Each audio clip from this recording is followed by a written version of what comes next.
രണ്ടാഴ്ചയോളമായിട്ടും സലീമിനെ കുറിച്ച് ഒരു വിവരവും അറിയാനായില്ല. വീട് നിശ്ചലവും നിശബ്ദവുമായി. മരിച്ച വീട്ടിൽ ബന്ധുക്കളെ ആശ്വസിപ്പിക്കാനെത്തുന്നത് പോലെ ഒറ്റയ്ക്കും തെറ്റയ്ക്കും പലരും വന്നു തുടങ്ങി. അതിനിടെ കാണാതായ ദിവസം പുതിയ വീടിന്റെ പണി നോക്കി നിൽക്കെ ഒരു ഫോൺ കോൾ വന്നെന്നും അതിനെ തുടർന്ന് അത്യാവശ്യമായി ചിറയിൻകീഴ് വരെ പോകണമെന്ന് പറഞ്ഞാണ് കാറിൽ ഒറ്റയ്ക്ക് പുറപ്പെട്ടതെന്നും പണിക്കാരിൽ നിന്ന് അറിയാനിടയായി.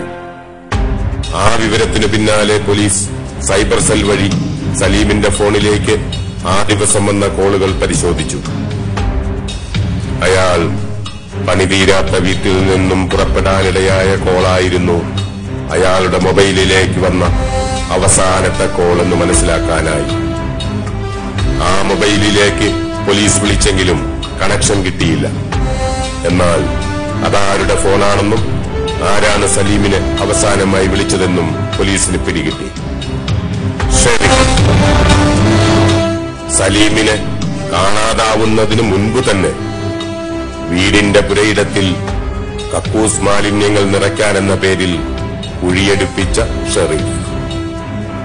നമുക്ക് ആദ്യമേ ഡൗട്ട് ചിറയൻകീഴ് പോയെന്ന് പറഞ്ഞപ്പോഴേ ഇവനെ തന്നെ ഡൗട്ട്. എസ് ഐ ഞാൻ നേരിട്ട് വിളിച്ചു പറഞ്ഞു. ഞാൻ ഹോസ്പിറ്റലിൽ കിടന്നപ്പോൾ വന്ന എസ് ഐ കാര്യങ്ങൾ പറഞ്ഞപ്പോഴും അവിടുന്ന് വർക്കലയിൽ നമുക്ക് മാന്യമായ രീതിയിലുള്ള പ്രതികരണം. അവനെ വിളിക്കും, ക്വസ്റ്റ്യൻ ചെയ്യും, പോവും. അവസാനം DSP വിളിച്ച് കാര്യങ്ങളെല്ലാം പറഞ്ഞ് എറണാകുളത്തു നിന്നെല്ലാം ചെയ്തതിനു ശേഷമാണ് അവനെ തന്നെ ഇവന്റെ പിന്നിലുള്ളവരാര് അഷറഫ്, ഗൾഫിൽ നിൽക്കുന്ന സൗദിയിൽ നിൽക്കുന്ന സനോഫർ, വേറൊരു ബഷീർ, ഈ ഷെരീഫിന്റെ സഹോദരി ഭർത്താവ്, ഇവരെല്ലാം നമുക്ക് ഡൗട്ട്. അന്ന് ഡൗട്ടുള്ളവനെ തന്നെ അവസാനമായിട്ട് നമുക്ക് പിടിക്കാനും കഴിയും.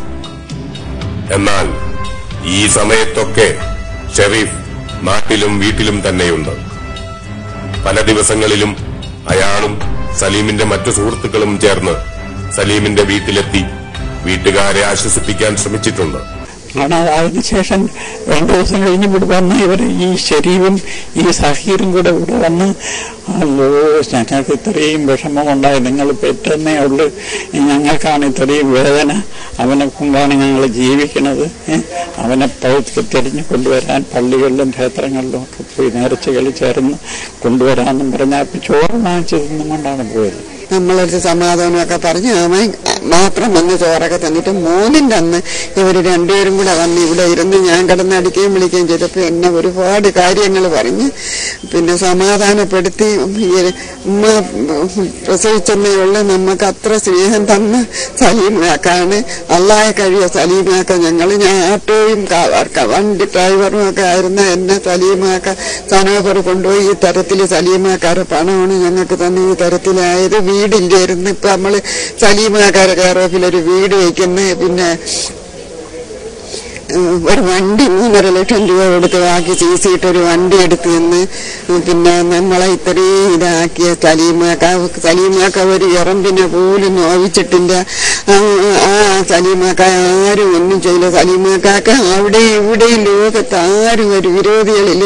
എന്റെ അടുത്ത് പറഞ്ഞതാണ്, സലീമാക്കാക്ക് നമുക്ക് കണ്ടു കിട്ടാൻ വേണ്ടി ഞാൻ പള്ളികളിൽ പോയി നേർച്ച കഴിക്കും. നമുക്ക് എനിക്ക് സലീമാക്കായെ കാണാതെ ഒരു നിമിഷം പോലും ഇരിക്കാൻ പറ്റൂല. പിന്നെ ഉമ്മ എത്ര സഹിക്കുമെന്നും പറഞ്ഞ് എന്റെ ഇന്ന് വെള്ളവും ചോറും എല്ലാം വാങ്ങിച്ച് തിന്ന് ഇവിടെ ഇരുന്ന് 2 മണിക്കൂർ ഏറെ സംസാരിച്ചപ്പോ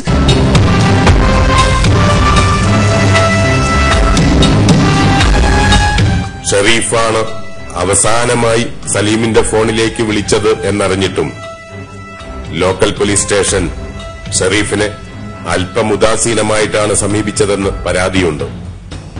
നാട്ടുകാരിൽ നിന്നും സലീമിന്റെ വീട്ടുകാരിൽ നിന്നും നല്ല സമ്മർദ്ദമുയർന്നതിനെ തുടർന്നാണത്രേ അയാളെ കൊണ്ടുപോയി കാര്യങ്ങൾ തിരക്കിയത്. അയാൾ നൽകിയ സമാധാനത്തിൽ ലോക്കൽ പോലീസ് തികച്ചും സന്തുഷ്ടരാവുകയും അയാളെ അയാളുടെ ഇഷ്ടത്തിനനുസരിച്ച് വിടുകയും ചെയ്തു അത്രേ. ഇതിനിടയ്ക്ക് തന്നെ ഈ 11 ദിവസം കഴിഞ്ഞപ്പോഴാണ് നമുക്ക് ഇതിനിടയ്ക്ക് അവൻ ഗൾഫിൽ പോയിരുന്നെങ്കിൽ നമുക്ക് പ്രതിയെ കിട്ടും. അപ്പൊ അത് വർക്കല പോലീസിന്റെ അനാസ്ഥയല്ലേ? SI എടുത്ത് ഞാൻ വിളിച്ച് പറയുന്നു. ഈ ജഡം എടുക്കുന്നതിന്റെ അന്ന് ഞാൻ SI ഞാൻ വിളിക്കുന്നു. SI ഞാൻ ആദ്യമേ പറഞ്ഞില്ലേ ഇവന്റെ പാസ്പോർട്ട് നമ്മൾ പിടിച്ചു വയ്ക്കാൻ പറഞ്ഞു, ഇവൻ പോയി കളയാരി. അത് ഇവൻ എപ്പോ വിളിച്ചാലും 1/2 മണിക്കൂറിനകത്ത് വരും. എന്നുള്ള ഒരു ഇതിലാണ് SI വരും, ക്വസ്റ്റ്യൻ ചെയ്യും, വിടും.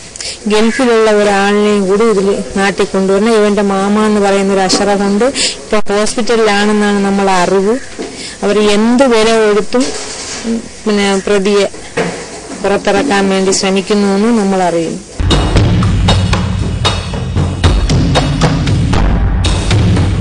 ലോക്കൽ പോലീസിൽ നിന്നും ഷെരീഫിന് എങ്ങനെയോ കിട്ടിയ സൗമനസ്യവും ഉദാരതയുമൊന്നും ആറ്റിങ്ങൽ ഡിവൈഎസ്പിയിൽ നിന്നും കിട്ടിയില്ല.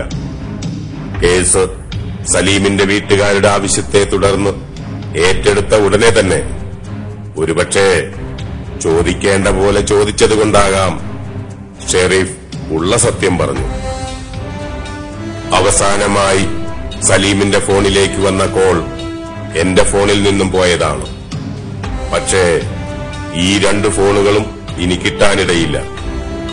സംഭവത്തിനു ശേഷം ഈ പാതയോരത്ത് വെച്ച് ഷെരീഫ് തന്റെ ഫോൺ നശിപ്പിച്ച് ഈ പുൽപ്പടർപ്പുകൾക്കിടയിൽ എവിടേക്കോ വലിച്ചെറിഞ്ഞിരുന്നു. അത് വീണ്ടെടുക്കാൻ 1 കിലോമീറ്ററിലേറെ ദൂരം പോലീസും സാങ്കേതിക വിദഗ്ധരും പെടാപ്പാടുപെട്ടു. ഫ്രണ്ട് കവർ മാത്രമേ കിട്ടിയുള്ളൂ. കാറിൽ പോകുന്നതിനിടയിൽ ഇവിടെ വെച്ചെറിഞ്ഞു കളഞ്ഞെങ്കിലും എവിടെയാണ് വീണത് എന്ന് ഷെരീഫിന് ഉറപ്പുണ്ടായിരുന്നില്ല. ആ തിരച്ചിൽ അങ്ങനെ വിഫലമായെങ്കിലും ഈ തിരച്ചിലിന് ഫലമുണ്ടായി. ഷെരീഫ് നിസ്സംശയം പറഞ്ഞു, ആ കാണുന്ന കുഴികളിൽ സത്യം ഉണ്ട്. 9 പ്ലാസ്റ്റിക് കവറുകളിലായി ഞാൻ കുഴിയിലിട്ട് മൂടിയ സത്യം.